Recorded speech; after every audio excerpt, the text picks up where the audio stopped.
Congratulations to him. I guess he deserved it. I'm not too worried about it. I'm a little bit disappointed just because it was one of my individual goals at the beginning of the season. But we really have a great opportunity this week of winning a conference championship, and that's my main focus. That's been my main priority from the beginning of the season. So that's what I'm worried about. What else more could you have done? I mean, after that game Saturday, did you think you had a pretty good chance? Or? You have people telling you like, hey, there's a possibility you could get it and stuff like that, but you never know, and it didn't end up happening. But I'm not too worried about it. Maybe a 6th touchdown would have got it. Maybe if the refs can call that one back. We saw your tweet about fuel to the fire, so it is a little something in the back of the head for motivation. Definitely. It was my goal to win that, but it didn't happen, and I'm just motivated to win this conference championship. I'm excited to play Fresno again. They're our rivals, and they won the conference last year, and so that's really my motivation this week. Maybe just a different way to phrase it, I guess, but does it still keep the chip on your shoulder in the sense that you've put up 2,155 yards, and yet there still might be a couple doubters out there, obviously, about your impact or your ability? Definitely. That's one thing. My high school coaches have always drilled in me. My parents have always drilled in me. It's just being hungry and humble. Always having that chip on your shoulder. And it kind of helps, with stuff like this, where you kind of feel like you deserve it. But it's not only is it an individual award. I really kind of wanted it just because of the fact that how much our offense and how much our team, has excelled and progressed over the season. And for us to for me to be able to get an award like that, I felt like would have been also not only gratifying to myself, but gratifying to my team as well. At the same time, not to overlook the fact that you were first-team running back, and there was only a handful of guys that were on a first team last year that had a repeat performance this year. So I guess just the fact that you were able to do that back-to-back years, that consistency. Yeah, I'm blessed. Our offensive line, you can't say enough about those guys. Those guys have been just working tirelessly over this season to just improve, and for us to have a game like we did against Utah State, against one of our best defenses in the conference, was just really exciting for us because it just really showed what we can do when we really put our minds to it. And to be able to be a repeat Mountain West first teamer, I'm blessed, and I'm really thankful for that award. How has the line gotten better?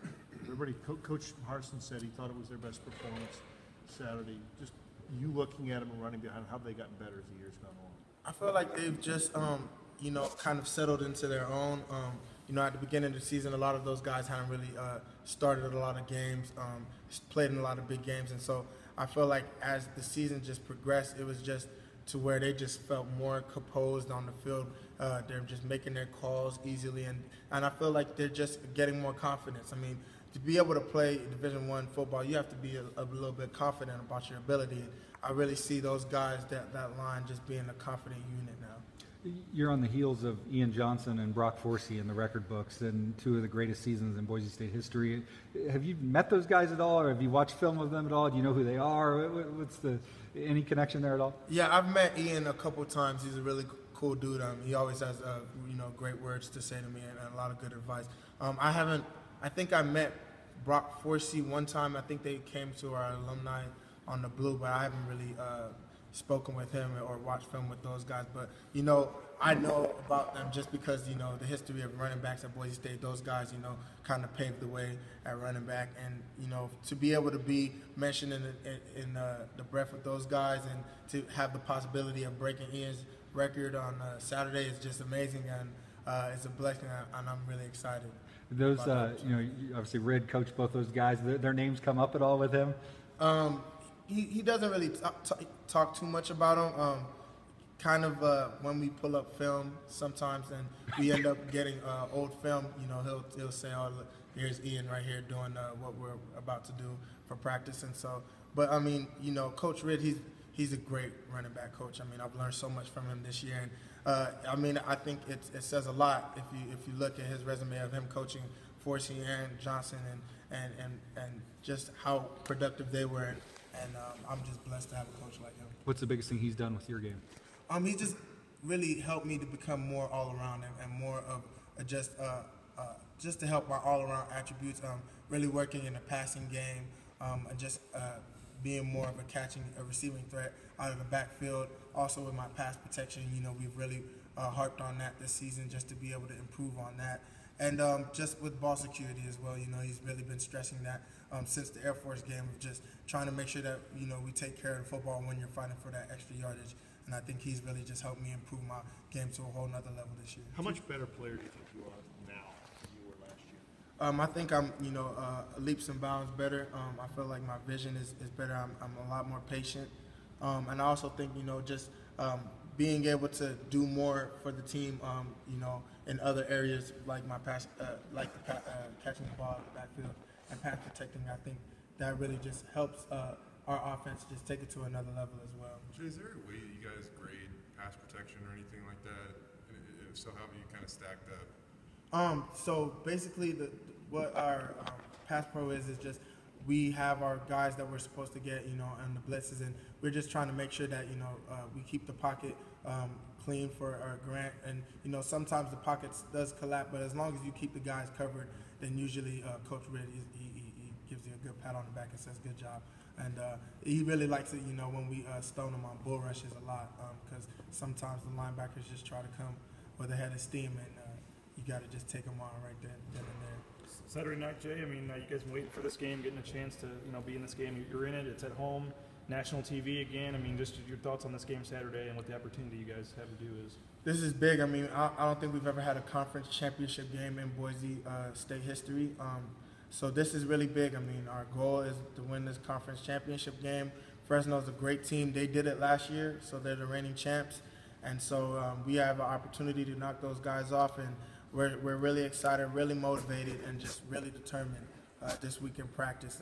We're not done yet. We have one more. That's kind of been our slogan this week. We have one more left, and we're really motivated to finish strong. What stands out about their defense when you look at it? Those guys, that if you looked at the wards today, I mean, they had a couple of those guys on the first team, second team, and they have a lot of great players. And their linebacker core is really solid, and that safety, Darren Smith, he's a very good player. And so, they play smart, they play physical, and the most physical team will win on Saturday. I was asked, bring up Darian or Deron Smith. Do you remember your first touchdown run in that game? You guys kind of met in the hole, and then. Oh yeah. He actually had two chances that you missed. So I don't know if you remember that run or not, or if you could take us through that run. Yeah, it was just one of our power eye plays, and I ended up bouncing it, and it was kind of me on him, and it was just the mentality where I kind of saw the end zone and wanted to make sure I got in there, and I was able to break the tackle, and I got in the end zone. So it's just he read it well, but I just wanted to make sure I got in the end zone. That was the game also where you guys were tied and you had that 17-play drive and converted a couple fourth downs, a couple third downs, came down and scored. And at the time, some people thought, maybe this will be a big drive. Looking back on it later, that was kind of like the second or third game in your 7-game win streak. And how do you look back at that drive, and maybe if there was anything that you see how that helped propel this offense forward? I mean, I feel like if you look at where we've come from the Air Force game, and if you look in each game, you'll see like a certain moment in each game where like we just something happened that kind of has helped us get to this point to where we are now. And I feel like in that Fresno State game, like you said, that 17 play drive or whatever it was, that was a big drive for us because it kind of helped seal the deal for that game. And who knows what would have happened if we weren't able to keep that drive sustained and end up with points. And so just seeing where we came from the Air Force loss to where we are now with the opportunity to accomplish what we want, it's great, and it's really satisfying. As a team, when you guys looked at the awards today, was there anybody on that list, first team, second team, any of them that particularly made you guys happy to see that particular guy recognized? For me, it was Marcus. Yeah. He's the leader of our line, and he's been doing a great job all year, and for him to have moved from guard last year to center this year, and to be so productive at that position, and to be able to get the recognition from everyone else as one of the premier centers in the conference. I'm really happy for him. He's another guy that I came in with. Him and Darian as well, and Kamale. He's a young guy, but he's been balling, and it's really great to just see those guys really step up and improve their game. as the season went on. How'd you find out? You see it on Twitter, or how'd you see the awards come out? Somebody, it's funny. Somebody had tweeted me, or I was like taking a quiz, and somebody had tweeted like, "Can't believe Jay Ajayi didn't get Mountain West Player of the Year." So I was like, "Oh dang." Looked at your phone during the quiz? I had to pause the quiz. I went and checked it, and I saw it, and I was a little bit disappointed. But you know, it is what it is, and I'm not too worried about it. How'd you do on the quiz? I did good. I got an A. Whatever threw you off or not. So It threw me off for like a couple of minutes, but I'm good. You know, it even goes back to the beginning of the season when we talked about, you know, your new coaching staff here and trying to back up that Boise State brand and prove that it's as good as ever. You know, what is the opportunity that's in front of you right now mean in terms of reestablishing that, you know, Boise State, the brand is as strong and as good as ever? Yeah, I mean, when I was coming to Boise State, and you know, everything you heard was, you know, Boise State, they win games, they don't lose, they go to Fiesta Bowls, and you know, I got here, and you know, we kind of didn't accomplish, you know, kind of what Boise State, the brand is of getting to those Fiesta Bowls, and now with the opportunity at hand to where we have an opportunity to win a conference championship or bring a conference championship back to Boise State, and also have an opportunity to play in a big bowl game, I feel like this is really our moment to just prove that Boise State is back, and that, you know, to really reaffirm that, you know, this is our brand of football, and you know, we're up here with the best in the country, and that we can sit toe to toe. And so this is really just a really exciting opportunity for us coming on Saturday.